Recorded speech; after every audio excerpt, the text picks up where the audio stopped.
जय हिंद बच्चों।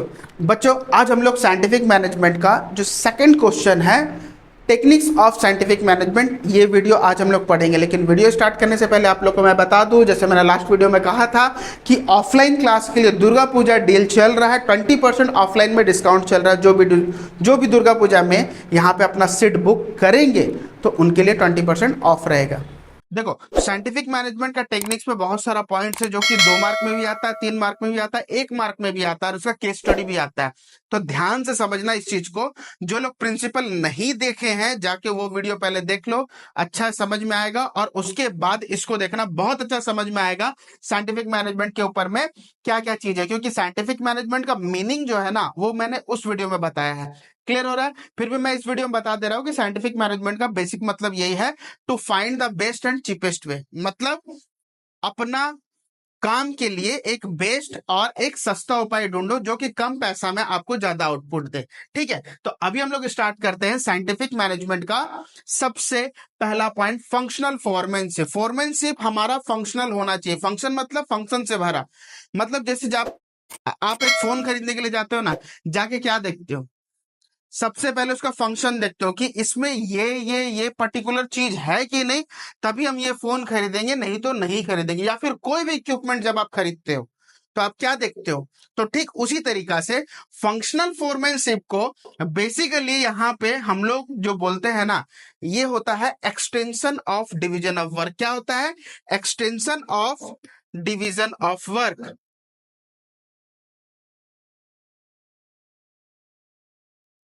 Extension of division of work. इसका मतलब ये होता है कि डिवीजन ऑफ वर्क, जो हम लोग हेनरी फॉयल का जो पहला पॉइंट पढ़े थे कि काम को बांट देना, तो फंक्शनल फोरमैनशिप का भी मेन काम यही है, काम को बांट देना, अलग अलग सुपरवाइजर में अलग अलग काम बांट देना। वो सुपरवाइजर जो है वो कौन कौन है, अभी हम लोग ये सब चीजें समझेंगे। सबसे पहला जो हमारा दिया गया है फंक्शनल फोरमैनशिप में,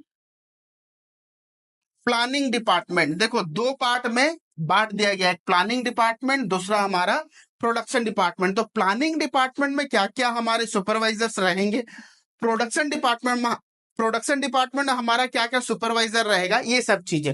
तो सबसे पहला पॉइंट है हमारा instruction card clerk. Instruction card clerk होता क्या है? देखो, काम जब अब काम जब भी आप लोग करोगे ना, तो एक चीज यहाँ पे क्या देखना है, सपोज आप वर्कर हो, तो आपको क्या सभी चीज का नॉलेज होगा? नहीं ना। तो उस वक्त मतलब एम्प्लॉय को वो जाके समझाएंगे किस चीज के बारे में। हमारे पास जितना भी रिसोर्सेस है, चाहे वो मशीन्स हो, रॉ मटेरियल हो, या कोई भी नया चीज हो, वो सब चीज का इंस्ट्रक्शन देना, ताकि ये मशीन काम कैसे करता है, इस मशीन को यूज कैसे करते हैं, इस मशीन को चलाते कैसे हैं, ये सारा का सारा इंस्ट्रक्शन देना, ये किसका काम है? ये इंस्ट्रक्शन कार्ड क्लर्क का काम है। समझ में आ रहा ना? तो जो भी रिसोर्सेस है हमारे पास, उसका पूरा इंस्ट्रक्शन एम्प्लॉय को प्रोवाइड करना, ये किसका काम है? इंस्ट्रक्शन कार्ड क्लर्क का। क्लियर हो रहा है?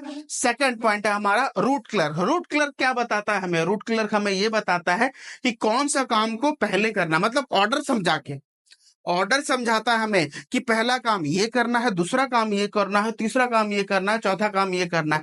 तो वो किसका काम है? हमारा रूट क्लर्क का। क्लियर हो रहा है? टाइम एंड कॉस्ट क्लर्क, इन लोग का काम क्या है? इन लोग का काम यह है, सबसे पहले देखो, जो टाइम हम लोग सेट किए थे काम के लिए, क्या उसी हिसाब से चल रहा है कि नहीं? समझ में आ रहा? हम लोग तय किए थे कि ये 3 घंटा में काम होगा, तो क्या 3 घंटा में ये काम हुआ या नहीं हुआ, इस चीज को देखना किसका काम है? टाइम क्लर्क का। कॉस्ट क्लर्क का काम क्या है? कि जितना भी एक्टिविटी हो रहा ना, उसके ऊपर में कॉस्ट शीट बना के प्रोवाइड करना, ये काम है हमारा किसका? कॉस्ट क्लर्क का। उसके बाद नेक्स्ट पॉइंट जो है हमारा, वो डिसिप्लिनारियन। डिसिप्लिनारियन जो होता है, ये जो हमारा 3 क्लर्क था ना, इस 3 क्लर्क का काम के ऊपर में नजर रखना, क्या ये अपना काम सही कर रहा है कि नहीं, क्या रूट क्लर्क अपना काम सही कर रहा है कि नहीं, या टाइम एंड कॉस्ट क्लर्क अपना काम सही कर रहा है या नहीं। तो ये सब चीजों को देखना किसका काम है? डिसिप्लिनारियन का। क्लियर हो रहा है? सेकंड पॉइंट है हमारा प्रोडक्शन डिपार्टमेंट। प्रोडक्शन डिपार्टमेंट में सबसे पहला पॉइंट है हमारा गैंग बॉस। गैंग बॉस का काम क्या है? गैंग बॉस का काम यही है कि जब काम डिले हो जा रहा, मतलब कोई काम दिया गया है वो बहुत ज्यादा लेट हो जा रहा है, तो वो किस वजह से लेट हो रहा है इसको सॉर्ट आउट करना। गैंग बॉस का काम क्या है? जब काम डिले होता है ना, बस उस वजह को सॉर्ट आउट करना। मतलब सपोज एक मशीन की वजह से या एक सॉफ्टवेयर की वजह से या फिर किसी भी वजह से, एक इंसान की वजह से भी अगर मेरा काम डिले होता है, उस चीज को अरेंज करवाना, ये है गैंग बॉस का काम। क्लियर हो रहा है? गैंग बॉस का काम क्या हुआ यहाँ पे कि अगर काम डिले होता है तो जिस वजह से हो रहा है उस चीज को अवेलेबल करवाना, ये है गैंग बॉस का काम। क्लियर? उसके बाद आता हमारा रिपेयर बॉस। रिपेयर बॉस क्या करता है? इसका मेन काम यही है कि मशीन के ऊपर में निगरानी रखना, क्या मशीन सिस्टमैटिकली सही से काम कर रहा है कि नहीं कर रहा, टाइम टू टाइम उसे चेक करना, कि प्रोडक्शन से पहले वो चेक कर लेता है, पहले प्रोडक्शन जैसे स्टार्ट होगा उसका पहले वो चेक कर लेगा कि हाँ मशीन चलने लायक है कि नहीं। ऐसा तो नहीं है कि मशीन चलते चलते रुक जाएगा, खराब हो जाएगा, तो उसके बाद क्या होगा? उसके बाद प्रॉब्लम्स क्या आएगा कि मशीन ब्रेक डाउन हो जाएगा। मशीन जैसे ही ब्रेक डाउन हुआ, काम ठप पड़ गया। तो ये सब चीजें पहले से चेक करके रखना कि मशीन जो है हमारा वो ठीक तरीका से चल रहा है या नहीं चल रहा, उसको रिपेयर करके पहले से रखना। तो ये इसका काम है। क्लियर हो गया? इंस्पेक्टर। इंस्पेक्टर का यहाँ पे काम क्या है? इंस्पेक्टर जो है वो क्वालिटी चेक करता है कि जिस हिसाब से हम लोग सोचे हैं कि हमारा जो प्रोडक्शन होगा उसका क्वालिटी बहुत अच्छा क्वालिटी का होगा, उस चीज को चेक करना, ये किसका काम है? ये इंस्पेक्टर का काम है। Speed boss. स्पीड बॉस का देखो काम क्या है? एक स्टैंडर्ड टाइम, बार बार ये वर्ड आता है ना, स्टैंडर्ड टाइम मतलब एक टाइम फिक्स करना, पर्टिकुलर काम के लिए एक टाइम को फिक्स करना। जैसे आप लोग का एग्जाम होगा 3 घंटे का होगा, तो ये स्टैंडर्ड टाइम है, 3 घंटे से ज्यादा आपको नहीं दिया जाएगा। आप उसे 2 घंटे में कंप्लीट करना है करो, 2.5 घंटे में करना है करो, 1 घंटे में करना है करो, लेकिन 3 घंटे से आपको ज्यादा नहीं दिया जाएगा। तो स्पीड बॉस का वही काम है कि जो भी प्रोडक्शन के लिए टाइम दिया जाएगा आपको क्या करना है, उसके अंदर ही करके देना है। ये हो गया हमारा स्पीड बॉस का काम। क्लियर? उसके बाद हम लोग नेक्स्ट पॉइंट पे जाते हैं। नेक्स्ट पॉइंट है हमारा standardisation and simplification of work. Standardisation अभी पढ़े कि किस तरीका से किसी चीज के लिए टाइम को फिक्स करना। यहाँ पे सिर्फ टाइम का बात नहीं आ रहा है, चाहे वो मशीन हो, चाहे वो एम्प्लॉय हो, चाहे वो पैसे हो, जितने भी रिसोर्सेस है उस चीज को फिक्स करना, ये काम का है स्टैंडर्डाइजेशन का। स्टैंडर्डाइजेशन में हमें क्या बताया गया है? स्टैंडर्डाइजेशन में वही बताया गया है कि it is the process of establishing standard for every industrial activity. सारा का सारा चीज को फिक्स करना, इस काम में कितना टाइम लगेगा, इस टाइम में कितने पैसे लगना चाहिए, इस काम में कितने लोग लगने चाहिए, इस काम में कितने मशीनरी लगना चाहिए, ये सारा का सारा यहाँ पे standardisation of method, time, raw material, machinery, सारा का सारा प्रोडक्ट, प्रोसेस, ये सब को फिक्स करना, ये काम क्या है? स्टैंडर्डाइजेशन का। इस चीज को हम लोग को दिमाग में रखना है कि स्टैंडर्डाइजेशन का मतलब क्या है। यही चीज है कि सिर्फ और सिर्फ टाइम नहीं, चाहे वो रॉ मटेरियल हो, चाहे मशीनरी हो, चाहे प्रोडक्ट हो, प्रोसेस हो, कौन सा मेथड यूज होगा, ये सारा को फिक्स करना, ये किसका काम है? स्टैंडर्डाइजेशन। अब इसके बाद जो हम लोग पढ़ेंगे वो है हमारा सिंप्लीफिकेशन। सिंप्लीफिकेशन का मतलब क्या है? सिंप्लीफिकेशन का मतलब ये है कि elimination of unnecessary types. Elimination of unnecessary types, ठीक है? मतलब यहाँ पे ये है कि जो चीजें हम लोग को बिजनेस में जरूरत है नहीं, या फिर जो प्रोडक्ट हम लोग को बना रहे, जो भी प्रोडक्ट बना रहे उसका टाइप्स और वैरायटी होगा कि नहीं होगा। हो सकता है कि शूज बना रहे तो शूज हम लोग का 5 number, 6 number, 7 number, 8 number, 9 number, 10 number, सभी टाइप के शूज बना रहे ना। तो जो चीजें नहीं चल रहा, जो चीजें हमें बनाना ही नहीं है, मतलब जो चीज हमारा प्रोडक्ट बिक ही नहीं रहा है, तो उसको एलिमिनेट कर देना। एलिमिनेट कर देना मतलब हटा देना। जैसे मैंने लास्ट टाइम बताया था कि स्टीव जॉब्स को जब एप्पल कंपनी से निकाला गया था ना, तो उसके बाद एप्पल कंपनी ठप पड़ गया था। उसी वक्त जब वापस उसे बुलाया गया ना, तो उस समय एप्पल कंपनी के मतलब एप्पल कंपनी के पास बहुत सारे प्रोडक्ट थे, बहुत सारे प्रोडक्ट, लेकिन फिर भी बिजनेस नहीं चल रहा था। जैसे ही स्टीव जॉब्स घुसे, सबसे पहले एक काम किए कि ये जो बेकार का इतना सारा प्रोडक्ट बनाया ना, सबको बनाना बंद करो और उस समय iMac 3 निकाले, जो कि उस समय का सबसे सुपरहिट प्रोडक्ट था। तो इसीलिए बोला जाता है कि जो चीजें हमें जरूरत ही नहीं है, मतलब जो चीज बिकता ही नहीं, हम लोग बनाएंगे क्यों, लेकिन हम लोग फिर भी बनाते हैं। तो हम लोग को क्या करना, एलिमिनेट करना है अननेसेसरी टाइप्स, जो भी चीजें हैं, अननेसेसरी साइज, डायमेंशन, ये जितना चीजें हैं सबको एलिमिनेट करना, बिजनेस से निकाल देना, ताकि वो चलेगा नहीं, हमें प्रॉफिट देगा ही नहीं। क्लियर हो रहा है? तो ये हो गया हमारा सिंप्लीफिकेशन। नेक्स्ट पॉइंट हमारा वर्क स्टडी। वर्क स्टडी का मतलब यहाँ पे क्या बताया गया है, काम करने समय हम कौन कौन सा स्टडी को फॉलो करें। अब इसका सब पॉइंट सब जो है, अब ये सब चीजें समझेंगे। टाइम स्टडी का मतलब क्या है, देखो, टाइम स्टडी का मतलब यह है कि टाइम को स्टडी करना। टाइम को स्टडी करना मतलब यहाँ पे जैसे हमें बताया गया है कि स्टैंडर्ड टाइम, जैसे मैं लास्ट टाइम भी अभी बता रहा था ना कि एक काम के लिए कितना टाइम लगता है, उस चीज को पहले ही से ही कैलकुलेट कर लेना। जैसे अभी एग्जाम का आप लोग का दिया ना एग्जाम्पल, कि 3 घंटा आपको दिया जाएगा, आप जितने टाइम में भी करें, तो उसका स्टडी करना, ताकि ये काम जो है ये कितने टाइम में खत्म होगा और वर्कर इसे कितने देर में कर सकेंगे, ताकि प्रोडक्शन भी ज्यादा हो और उन लोग कमा भी ज्यादा पाए। इसीलिए टाइम स्टडी को हम लोग यहाँ पे बिजनेस में इंप्लीमेंट करते हैं। तो टाइम स्टडी का मतलब क्या हुआ, to fix the standard time, इसके बारे में पढ़ाई करना, इसके बारे में समझना। क्लियर हो गया? उसके बाद आता है हमारा नेक्स्ट इंपॉर्टेंट पॉइंट है मैथड स्टडी। देखो, मैथड स्टडी में हम लोग क्या बताया गया, हम लोग यहाँ पे एक चीजें पढ़े थे कि कौन सा मेथड हमें यूज करना होगा। जो हम लोग लास्ट वीडियो आप लोग देखोगे ना, उसमें जो पहला पॉइंट था, science not rule of thumb.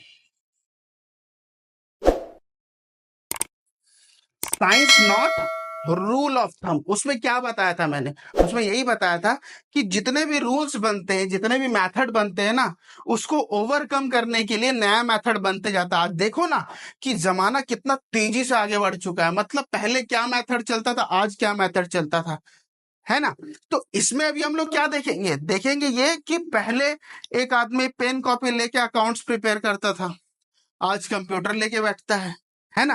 पहले लोग साइकिल चलाते थे, आज जहाज पे जा रहे हैं। मतलब देखो मेथड कितना चेंज हो गया है, बहुत ज्यादा चेंज हो गया। जैसे मैंने जेसीबी का एग्जांपल दिया था, बैंक का एग्जांपल दिया था, तो नॉट रूल ऑफ थंब, हम लोग पुराना जमाना वाला मेथड स्टडी अप्लाई नहीं करेंगे। जो भी न्यू है हम लोग के पास, देखो आज एआई आ गया, हम लोग एआई को भी यूज करके बहुत सारा काम कर सकते हैं। कंप्यूटर में बहुत सारा काम है। अभी जैसे पहले मैथमेटिशियन लोग पेपर वर्क करते थे, अभी देखो कंप्यूटर है, कैलकुलेटर है, बहुत सारा चीज है जो कि हमारा काम को आसान करता है। तो उस मेथड को हम लोग अडॉप्ट करें जो हमारा काम को आसान कर दे और करेक्टिवली हम लोग को सही काम करके दे। क्लियर हो रहा है? ये होता है हमारा मेथड स्टडी। नेक्स्ट पॉइंट हमारा है मोशन स्टडी। मोशन स्टडी का मतलब यहाँ पे ये है कि ट्रैक करना।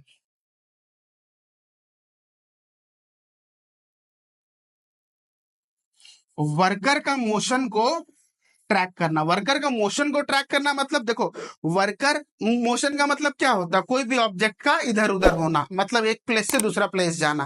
तो यहाँ पे वर्कर को ट्रैक करना, एम्प्लॉय सब जो होते हैं वो कब कहाँ होते हैं, वो कब क्या काम कर रहे हैं, ठीक है, वो कितना देर काम कर रहे हैं, कब कौन सा प्लेस में है, कब कहाँ प्लेस में है, ये सारा का सारा चीज को क्या बोलते हैं, ट्रैक करना, कि वर्कर एग्जैक्टली है कहाँ पे। जैसे यहाँ पे लिखा गया है lifting, changing position, shifting, sitting occur during typical job. मतलब यहाँ पे ये बताया गया है कि उसका मूवमेंट देखना पड़ेगा कि वो कहाँ पे बैठा हुआ है, कहाँ पे काम कर रहा है, उसका पोजीशन किस वक्त कहाँ पे, वो कौन सा काम कहाँ पे करेगा, ज्यादा बेटर करेगा।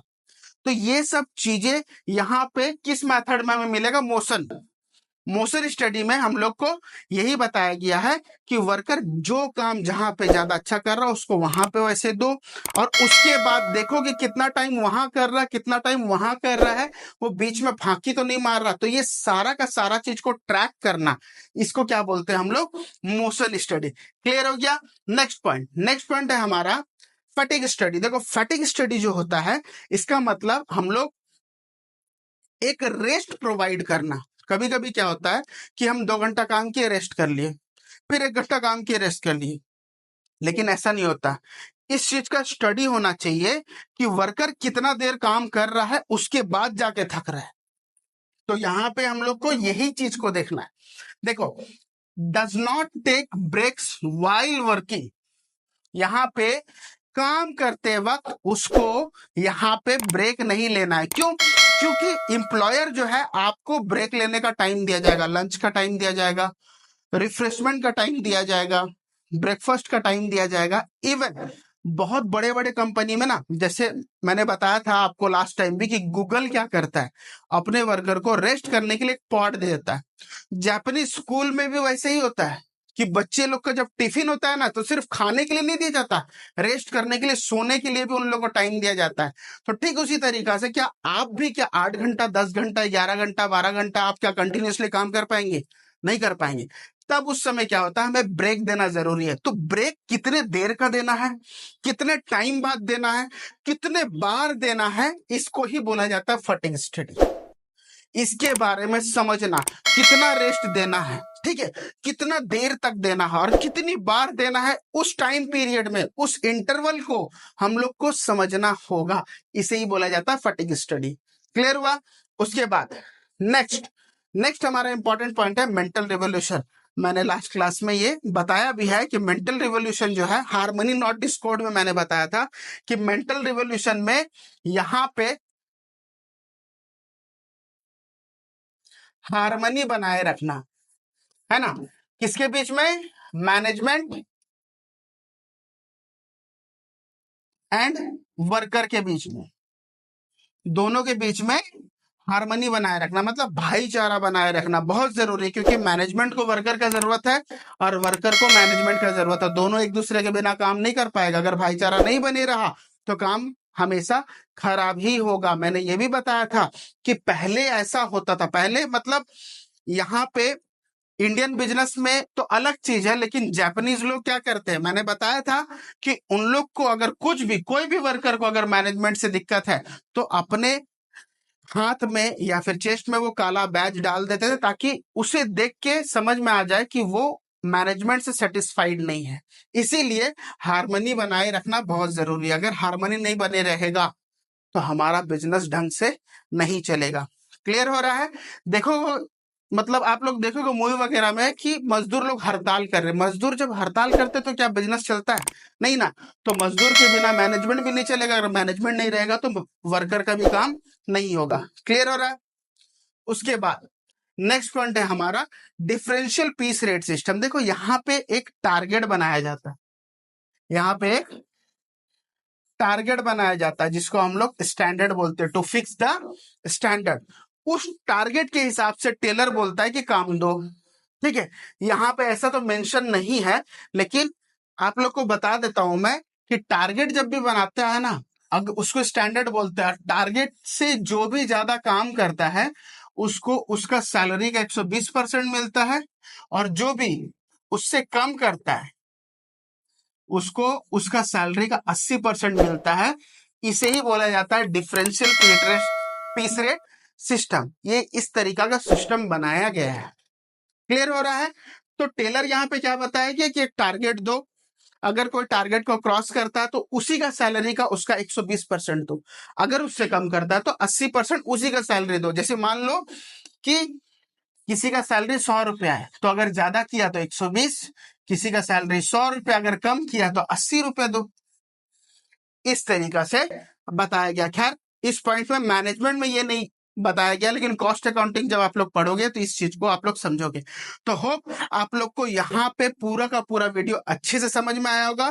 पेन कॉपी लेके बैठो, आप लोग एक एक पॉइंट को डिटेल में देखो, बार बार देखो, उसे समझो, उसका हुक पॉइंट निकालो और उसे लिखो, ताकि आप लोग जब आंसर लिखोगे ना, आप लोग को आसानी से समझ में आ जाएगा। तो जब तक हम लोग का नेक्स्ट वीडियो नहीं आ जाता, तब तक फिलहाल आप लोग इसे पढ़ लो बे। तब तक स्टे ट्यून एंड जय हिंद। आप लोग को फिर से याद दिला दो कि 20% ऑफ चल रहा है। आप लोग रजिस्टर्ड कर लो अपना सीट, ताकि इसका बेनिफिट आप लोग दुर्गा पूजा डील में ले पाए।